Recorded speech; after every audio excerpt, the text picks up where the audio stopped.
बिहार में एक लंबे वक्त से बीपीएससी को लेकर विवाद छिड़ा हुआ है, जिसमें खान सर की एक अहम भूमिका रही है।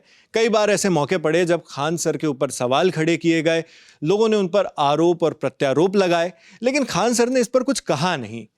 लेकिन एक लंबे वक्त के बाद अब खान सर का इस पर बयान आया है।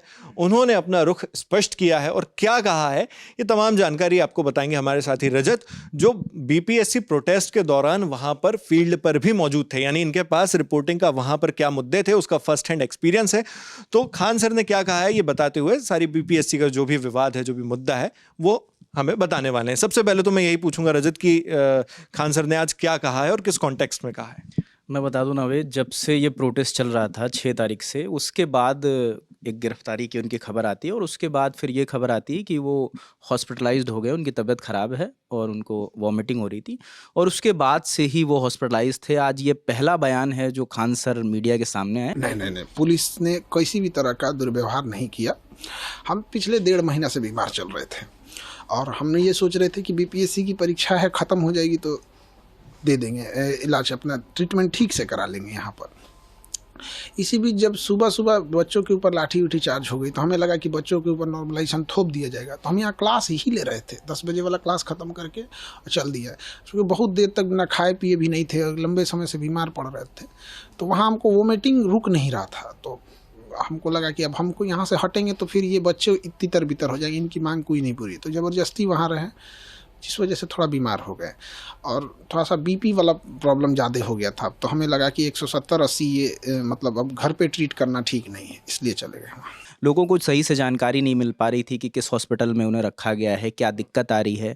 मेरी कुछ लोगों से बात हुई थी जो उनके परिवार के लोग हैं, तो वो कह रहे थे कि उन्हें चेस्ट में कुछ पेन उठा है, उसकी वजह से दिक्कत आ रही है। तो ये क्लियर नहीं हो पा रहा था क्योंकि कोई भी पुष्ट जानकारी हमें नहीं मिल पा रही थी। हमने भी बड़ी कोशिश करी जब हम पटना थे कि किसी से बात हो जाए, हम खान सर से मिलना भी चाह रहे थे, मगर वैसी कोई जानकारी हमें मुहैया नहीं कराई जा रही थी। बीच में कुछ ऐसी तस्वीर भी चली थी, कहा जा रहा था, खबर चली थी कि आईसीयू में भर्ती हैं, कुछ तस्वीरें उसको लेकर वायरल हुई। कई तस्वीरें वायरल हुई और वहाँ जो हमारी उनसे भी बात हुई, जैसे हमारी रहमान सर से बात हुई थी, वो उनके साथ खान सर के साथ प्रोटेस्ट में भी थे और वो उनसे मिलने भी गए थे। तो उन्होंने बताया कि कुछ ठीक है, तो हम लोग को उम्मीद लग रही थी कि शायद शाम तक ठीक हो जाए, डिस्चार्ज हो जाए, कल तक ठीक हो जाए। तो हम लोग ने भी काफ़ी वेट किया उनका कि मिल जाए तो हम बात कर सके, क्योंकि खान सर पे लगातार आरोप लगते जा रहे थे और उनकी तरफ से कोई प्रतिक्रिया नहीं आई थी। तो वो एक कलेक्ट होते जा रहे थे। क्या आरोप प्रत्यारोप लग रहे थे?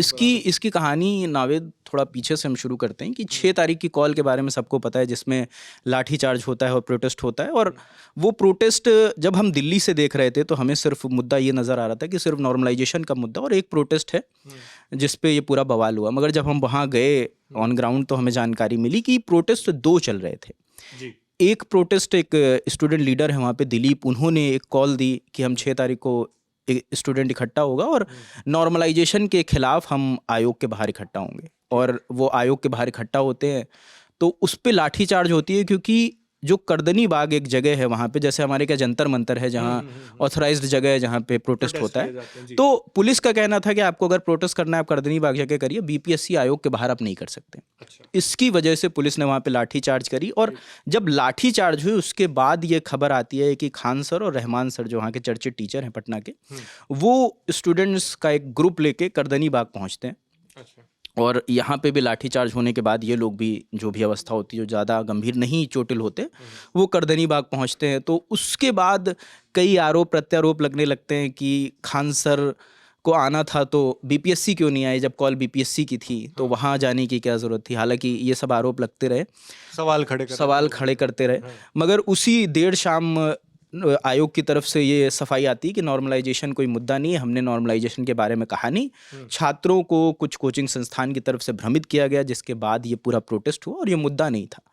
तो ये बीपीएससी की तरफ से कहा गया, उन्होंने कहा कि उकसाया जा रहा है, उकसाया जा रहा था। तो ये एक सवाल किसी के भी मन में आ सकता है कि अगर बीपीएससी इतना क्लियर था अपने स्टैंड में कि बीपीएससी को पता था कि ये अफवाह है, ये हम लागू करने वाले नहीं हैं, तो ये वो पहले ही उनको भी अंदाज़ा था कि प्रोटेस्ट होने वाला है, लड़के कॉल दे रहे हैं और इतनी उनकी सिक्योरिटी उनकी भी रहती है कि उन्हें पल पल की जानकारी रहती है कि छात्र क्या कर रहे हैं। इंटेल रहता है पूरा कि प्रोटेस्ट होने वाला है और उस लेवल का प्रोटेस्ट होने वाला है। तो अगर मेरा भी ये सवाल था और छात्रों का भी सवाल था कि अगर बीपीएससी को ये जानकारी थी तो ये क्लेरिफिकेशन वो पहले अगर दे देते तो शायद ये लाठी चार्ज ना होती, क्योंकि लाठी चार्ज में कुछ स्टूडेंट्स इतने बुरी तरह से घायल हो गए कि उन्हें हॉस्पिटलाइज करना पड़ा, कुछ को प्लास्टर चढ़ गया। मैं भी कुछ लोगों से मिला था, उसकी हमने बातचीत भी चैनल पे पड़ी हुई है, वो भी देख सकते हैं कि विवेक स्टूडेंट थे, उनका पैर टूट गया था, उनसे मुलाकात हुई। तो ऐसे तमाम लोग थे जिन पे लाठीचार्ज बर्बरता पूर्वक हुई है।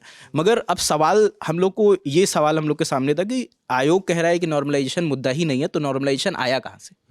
हाँ, ये सवाल आएगा, ये भ्रम कहाँ से आया कि कुछ ने, किसी ने तो कुछ ना कुछ बोला होगा, वरना छात्र इतने हवा में तो इतना बड़ा प्रोटेस्ट नहीं हो कि जाता 13 तारीख को एग्जाम है और 6 तारीख को प्रोटेस्ट कर रहे हैं। बिल्कुल।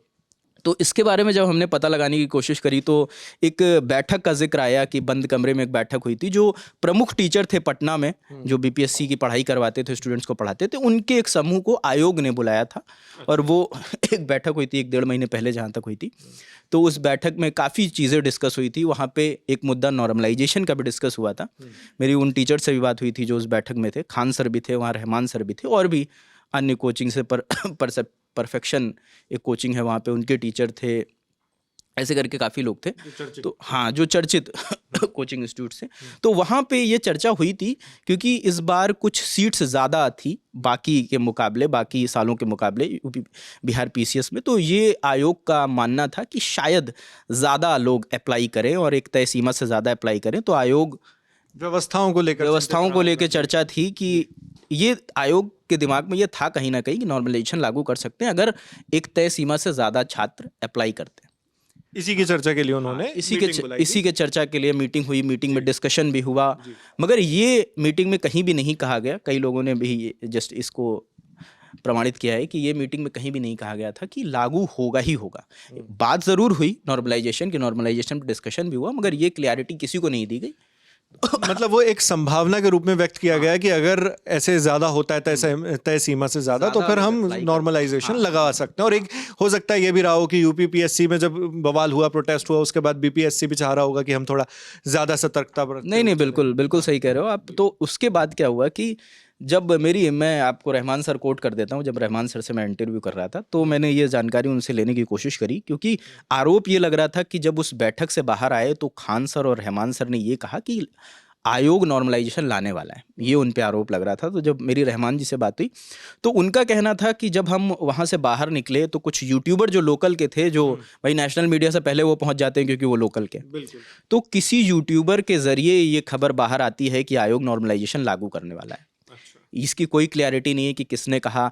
कहीं ये र्यूमर्स फैले कि खान सर, रहमान सर की तरफ से ये कहा गया, इसकी कोई पुष्टि नहीं है, इस पर कोई एक्सप्लेनेशन नहीं है, मगर ये एक आरोप है कि खान सर नॉर्मलाइजेशन के पक्ष में। तो उसी से ये एक बिल्ड होता है, हाँ, एक परसेप्शन बिल्ड होता है कि आधे लोग कह रहे हैं कि खान सर नॉर्मलाइजेशन के पक्ष में थे और आधे लोग कह रहे हैं कि वो सपोर्ट में थे, जो उनके सपोर्टर हैं वो उनके पक्ष में हैं और जो अगेंस्ट में। तो ये वहाँ से परसेप्शन, उस मीटिंग के बाद ये हवा उड़ती है कि नॉर्मलाइजेशन। तो यहाँ पे आयोग को क्लैरिटी देनी चाहिए थी। जब आयोग को ये खबर लग गई कि भाई बवाल हो रहा है, टीचरों पे आरोप लग रहा है, टीचर अपने एंड पे संभालने की कोशिश कर रहे थे, मगर आयोग की तरफ से तब तक कोई क्लेरिफिकेशन नहीं है। जब लाठियां चल गई, बर्बरता पूर्वक छात्र पीट दिए गए, उसके बाद प्रोटेस्ट बड़े लेवल पे हो गया, सारे शिक्षक उसमें शामिल हो गए, तब जाके आयोग की तरफ से क्लेरिफिकेशन आया। बेशक हम लोग भी जब न्यूज़ रूम से यहाँ पर इन खबरों पर नज़र बनाए हुए थे तब हमारे मन में भी एक ये सवाल आया जब आयोग ने स्पष्टीकरण दिया कि नॉर्मलाइजेशन नहीं होगा। तो फिर ये पहला सवाल तो ये उठता है कि अगर आप इस बारे में बिल्कुल स्पष्ट थे, आपका रुख एकदम क्लियर था कि आप नॉर्मलाइजेशन नहीं करेंगे, तो फिर प्रोटेस्ट को इतने लंबे वक्त तक आपने होने क्यों दिया? पहले ही शुरुआत में क्यों नहीं बता दिया? अब खान सर क्योंकि इतने लंबे वक्त के बाद कुछ बोले, क्या कहा है उन्होंने, ये बता दीजिए। खान सर ने अपना पहले तो तबीयत का अपडेट दिया है कि अभी वो ठीक है, अब बोलने लायक हो गए हैं, अब वो शायद सामने आएंगे भी। और एक अपडेट जो हम लोग ने एक वीडियो जारी भी कर चुके हैं कि वो मैं इसके बाद बता दूंगा, पहले खान सर वाली बात पूरी कर लेता हूँ। और खान सर से ANI एक न्यूज़ एजेंसी है, उसी पे उन्होंने बात करी, उसी के ज़रिए सब वही क्लिप्स यूज़ कर रहे हैं। तो खान सर ने ये भी कहा कि नॉर्मलाइजेशन के मुद्दे पे वो अगेंस्ट में थे और तबीयत उनकी तभी ख़राब होने लगी थी जब वो प्रोटेस्ट में थे, तभी उनको वॉमिटिंग आ रही थी, मगर वो इस लिहाज से वहाँ पे खड़े थे कि उन्हें लग रहा था कि शायद अगर प्रोटेस्ट से वो हटते हैं तो शायद छात्रों की मांगे पूरी ना हो, इसलिए वो आखिरी मोमेंट तक खड़े रहे और उसके बाद वहाँ से हटते हैं, फिर वो हॉस्पिटलाइज्ड होते हैं। तो ये कुछ बातें खान सर ने उसमें डिकोड करी है, जो अभी पहली बार ये बोले उस दौरान के बाद, प्रोटेस्ट के बाद ये पहला बयान है खान सर का। तो ये उन्होंने कहा है। हाँ, इसमें एक चीज़ मैं और जोड़ दूं कि जब इन सवालों को लेकर मेरी उनसे सचिव से भी बात हुई थी, जो सेक्रेटरी हैं आयोग के, तो उनसे भी बात हुई थी। तो मैंने पूछा था कि सर, आप जब देख रहे थे कि लाठियां चार्ज होने वाली हैं, हो रही हैं, तब भी अगर आप ये क्लियरिटी दे देते, आप देर शाम ये क्लियरिटी दे रहे हैं, तो उन्होंने कहा आयोग इसलिए थोड़ी बैठा है कि हर अफवाह पे क्लेरिफिकेशन देता रहे। मगर हर अफवाह और इसमें तो फर्क है। हाँ, वही मैंने कहा कि आप अफवाह पे क्लैरिटी देने की बात कर रहे हैं और कुछ छात्र बिल्कुल इतनी बुरी तरह से पीट दिए गए। तो ये तभी मैं ये कोट करना चाहता था कि ये उन्होंने ये ऑन कैमरा बात है कि ये उनके अध्यक्ष ने भी कई इंटरव्यूज़ में इस बात को कोट किया है कि हम आयोग इसलिए नहीं बैठा है कि हम हर अफवाह पे क्लैरिटी देते रहें। तो ये ऐसी बात इस तरह का बयान दिया गया था। कोई और जानकारी जो आप, क्योंकि ग्राउंड पर थे तो आपको काफ़ी सारी चीज़ें बिल्कुल वहीं पर रहकर देखने समझने को मिली होंगी, तो आपको कुछ खान सर के बारे में जो उन्होंने अपना बयान दिया उससे संबंधित कोई चीज़ आपको जिज्ञासा अभी भी हुई हो कि इस बयान में ये चीज़ अधूरी रह गई? कई देखिए, जैसे नावेद मैंने भी कई उस पर वीडियोस करी हैं और यहाँ से भी वीडियोस हो रही थी कि एक गिरफ्तारी का आरोप लग रहा था कि जब प्रोटेस्ट ख़त्म होने पे था तो ये खबर आई कि कुछ शिक्षक गिरफ्तार हुए, उसमें ये भी ब्रेकिंग चलने लगी, यहाँ से न्यूज़ रूम से भी वीडियो हो रही थी कि ब्रेकिंग चली कि खान सर को गिरफ्तार कर लिया गया। और उसके बाद जब हम अगले दिन वहाँ पे जाते हैं तो एक वहाँ पे DPSO हैं शायद, हाँ, एसडीपीओ अंजू कुमारी हैं, वहाँ सचिवालय पे पोस्टेड है। तो उनकी तरफ से एक बयान आता है कि जो खान सर की गिरफ्तारी को लेकर र्यूमर चल रहा है वो गलत है। खान सर थाने खुद आए थे, ये वीडियो भी आप उसमें स्क्रीन पे चला देंगे, कि वो कहते हैं कि खान सर थाने पे खुद आए थे और उन्होंने हमसे आग्रह किया कि हमें सुरक्षित हमारी गाड़ी तक छोड़ दिया जाए। तो हमने, पुलिस ने एस्कॉर्ट करके उनको गाड़ी तक छोड़ा, उसके बाद वहाँ से वो चले गए। सोशल मीडिया प्लेटफॉर्म के Twitter handle Khan global studies पर एक पोस्ट वायरल किया जा रहा है जहाँ खान सर की रिहाई की मांग की जा रही है। कल दिनांक 6 दिसंबर को गर्दनीबाग धरना स्थल पर BPSC अभ्यर्थियों द्वारा प्रदर्शन किया जा रहा था। इसी क्रम में खान सर खुद थाने पे आए। कुछ देर के बाद उनके द्वारा आग्रह किया गया कि पुलिस गाड़ी के द्वारा उन्हें सुरक्षित उनकी गाड़ी पर छोड़ दिया जाए। इस संबंध में पुलिस वाहन से अटल पथ के पास उन्हें उनकी गाड़ी के पास सुरक्षित छोड़ दिया गया। पुलिस के द्वारा खान सर की किसी भी प्रकार की गिरफ्तारी नहीं की गई है। तो ये भी एक चल रही थी थ्योरी कि खान सर की गिरफ्तारी हुई है कि नहीं हुई है, तो उस पर उन्होंने क्लियरिटी दी। हालांकि खान सर की तरफ से ये ट्वीट करके भी मांग करी जा रही थी खान सर को रिहा किया जाए, तो वो भी एक आरोप चल रहा था कि खान सर की गिरफ्तारी हुई है या नहीं हुई है। तो अब ये बयान आने के बाद भी जो लोग खान सर के पक्ष में नहीं थे, जो उनका विरोध कर रहे थे, उन पे सवाल खड़े कर रहे थे, क्या इस बयान के बाद भी सोशल मीडिया पर उनके ऊपर सवाल उठाए जा रहे हैं? बिल्कुल सवाल उठाए जा रहे हैं, क्योंकि अभी उन सवालों का जवाब नहीं आया है। क्योंकि आयोग की तरफ से जब मैंने सेक्रेटरी से बात की, सेक्रेटरी ऑन कैमरा कह रहे हैं कि बंद कमरे में जब बात हो रही थी तो खान सर तो नॉर्मलाइजेशन का सपोर्ट कर रहे थे। अच्छा, उन्होंने ये दावा किया? ये दावा किया है ऑन कैमरा हमारे इंटरव्यू में। जो सेक्रेटरी हैं सत्यप्रकाश शर्मा आयोग के, तो उन्होंने ये ऑन कैमरा कहा था कि जो खान सर हैं ये तो अब प्रोटेस्ट में आप जा रहे हो कि नॉर्मलाइजेशन खिलाफ, और बंद कमरे में तो आप सपोर्ट कर रहे थे। तो उनके यही शब्द थे, अगर मैं वही शब्द कोट करूं, कि मुझे समझ नहीं आ रहा है कि ये लोग क्या कर रहे हैं, क्योंकि कमरे में वो सपोर्ट कर रहे थे और छात्रों के बीच जाके वो विरोध करते हैं। सर, एक छोटा सा सवाल ये भी है कि खान सर हैं, रहमान सर हैं, इन दोनों की तरफ से कहा गया, कल ही मेरी रहमान जी से बात हो रही थी तो वो कह रहे थे कि आयोग ने नॉर्मलाइजेशन के लिए राज़ी थे, 100% राज़ी था आयोग नॉर्मलाइजेशन लाने के लिए। वो ये देख रहे थे कि छात्र अगर प्रोटेस्ट वगैरह नहीं करते तो हम नॉर्मलाइजेशन लागू कर देंगे। वो कह रहे हैं कि कोई क्लिप है, अगर वो बाहर आ जाएगी, आयोग अगर जारी कर दे वो क्लिप, तो सब दूध का दूध पानी का पानी हो जाए। कुछ ऐसा था सर? देखिए, सबसे पहले तो मैं बता दूं कि आयोग जो मीटिंग करता है सबका वीडियो रिकॉर्ड क्यों करेंगे बताइए? तो ट्रस्ट पर चलता है ना, व्यवस्था इंटीग्रिटी पर चलता है। अब हम हर बात की मीटिंग को वीडियो रिकॉर्डिंग करें, इसकी ज़रूरत नहीं पड़ती है। फैक्ट्स आना चाहिए। तो जिस दिन मीटिंग हुई थी उसमें कुछ टीचर उसके सपोर्ट में भी थे, कुछ उसके विरोध में भी थे। तो मैंने शुरू में ही क्लियर कर दिया था कि नॉर्मलाइजेशन फाइनल ही नहीं था, उसमें कोई ऐसा इशू नहीं था। तो आप जिसकी बात कर रहे हैं, जिस खान सर और जो भी हैं लोग, इन्होंने तो कहा कि अगर 2, 4, 10 सेट होगा तो सर नॉर्मलाइजेशन एक अच्छी प्रक्रिया होना चाहिए। इन्होंने मतलब समर्थन दिया था मीटिंग? समर्थन उस समय तो समर्थन दिया था, बाद में ही जिस तरह से समझा रहे हैं लोग ये सबसे खराब प्रणाली है, तो मुझे भी आश्चर्य लग रहा है, आयोग को भी आश्चर्य लग रहा है। और इसमें हालिया अपडेट ये आया है कि जो एक आपने वीडियो देखी होगी कि डीएम के एक थप्पड़ मारते हुए वीडियो, जो पटना डीएम है चंद्रशेखर सिंह, उनकी एक वीडियो वायरल होती है जिसमें वो एक छात्र को थप्पड़ मार रहे हैं। उसमें मामला ये था कि जो पटना का बापू एग्जामिनेशन सेंटर है, जो बहुत बड़ा एग्जामिनेशन सेंटर है, उसमें एक साथ 11-12 हज़ार बच्चे बैठ के एग्ज़ाम देते हैं, वहाँ पे ये र्यूमर उड़ा कि पेपर लीक हुआ है। दरअसल जब डीएम ने इस पे सफाई दी तो उन्होंने ये बताया कि हर क्लासरूम में, हर हॉल में 273 की सीटिंग थी, मगर जो बंद लिफाफे में जो इन्वलप में एग्ज़ाम पेपर थे वो 192 थे। तो इसकी वजह से अतिरिक्त एग्ज़ाम पेपर्स की व्यवस्था करने में जो टाइम लगा, इस वजह से पेपर देर से मिला। हालांकि छात्रों के आरोप हैं कि कहीं पेपर देर से मिला और कुछ छात्रों का ये भी आरोप है कि कहीं पेपर मिला ही नहीं। उसके बाद जब छात्र आधे पौन घंटे बीत गया, जब नहीं मिला तो वो बाहर आके वो प्रदर्शन, जाहिर सी बात है वो प्रदर्शन करेंगे।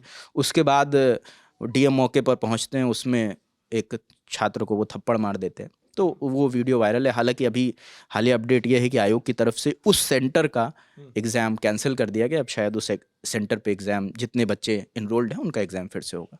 बहुत बहुत शुक्रिया रजत। तो ये तमाम अपडेट्स हैं बीपीएससी से जुड़े हुए मुद्दे की। खान सर का इस पर क्या रुख है, उन्होंने अपना बयान जारी करके बता दिया है, लेकिन फिर भी कुछ सवाल तो बने के बने ही हैं, जिन सवालों का उत्तर अभी तक के खान सर की ओर से नहीं मिला हुआ है। और बीपीएससी के ऊपर जो सवाल खड़े किए जा रहे थे कि आपने पहले ही क्यों नहीं साफ कर दिया कि आप नॉर्मलाइजेशन नहीं करने वाले हैं, इससे जुड़े सवाल जो थे वो भी बने के बने हैं। इस मामले में और भी जो अपडेट्स आएंगे वो हम आप तक इसी तरह पहुंचाते रहेंगे। आपके लिए तमाम जानकारी लेकर आए थे हमारे साथी रजत, कैमरे के पीछे जतिन, मेरा नाम है शेख नावेद। और आप इस खबर पर जो भी सोचते हैं हमें कमेंट बॉक्स में लिखकर जरूर बताएं। देखते रहिए दी ललन टॉप। शुक्रिया।